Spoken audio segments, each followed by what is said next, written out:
everybody, and welcome to yet another video, and welcome to yet another review video. Today we are reviewing Andor Season 2, Episodes 4 and 5. I can't mess this up. 4 and 5, yes. Late?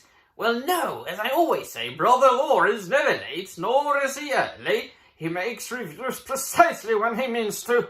Right, so, as I thought, the middle of the Andor show, the second season, will be more or less a filler. Nevertheless, it's still very good TV show. I have said that on multiple occasions on my channel, that I am, despite being a huge Star Wars fan, despite not liking the sequel trilogy, despite hating the Obi-Wan Kenobi TV show with burning passion, I can admit when something's done right and good, and Andor is. I'm not even apologizing to people who hate everything that Disney puts out 3 years before they put it out.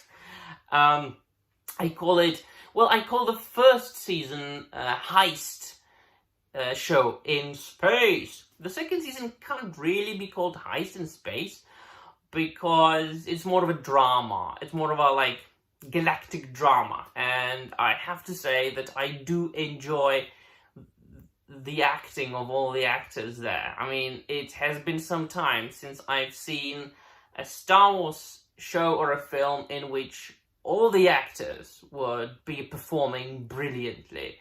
Now, whether we are talking about Diego Luna or the actress who plays Daedra, who is turning out to be, and actually has turned out already to be, my favorite character for some reason. I just like her, you know. This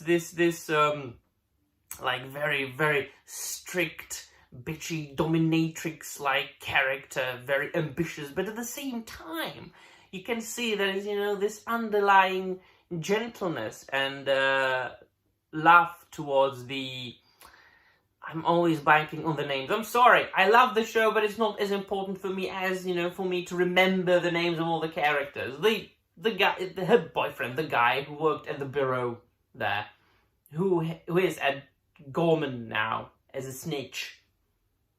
I will not remember his name. I love the scene in the last episode when he invited his mother to their flat and she absolutely annihilated the mother. That was good. So, the two episodes that I'm reviewing right now are all both in the vein of subterfuge, secrecy, being in disguise, such as, we are, or should be, thinking of the beginnings of the rebellion, to be like. Getting reconnaissance, information, getting spies, backstabbing, intrigues. That's what I, imagine this guerrilla-like beginnings of the rebellion to be. And of course, I am not now even thinking about Andor in terms of the expanded universe as it was before Disney bought Lucasfilm. We know, yes, there have been novels written and comics, stories written about the beginnings of the rebellion with completely different characters. I know that exists. I have read my share of these things. I am taking this out of the picture of the Star Wars saga, of the first 6 movies, right? Because you can't really, it talks about the rebellion, it talks about the Empire, but you really can't put it in the context of the Skywalker saga. Some people can, but I just don't. Maybe that's why I'm enjoying it so much. Because it's very well made. It's very well made. And I'm also not putting myself into the position of, this is not Star Wars, worst Star Wars ever. No, I'm really not one of these people. Really not. So, there was this guy, man. I was like Leonardo DiCaprio from that meme. there was this German from the Inglorious Bastards, one of the owners of the weaving company at Gorman that do the cloth from the spiders, and I was like, I know that guy. He's the German from the Inglorious Bastards.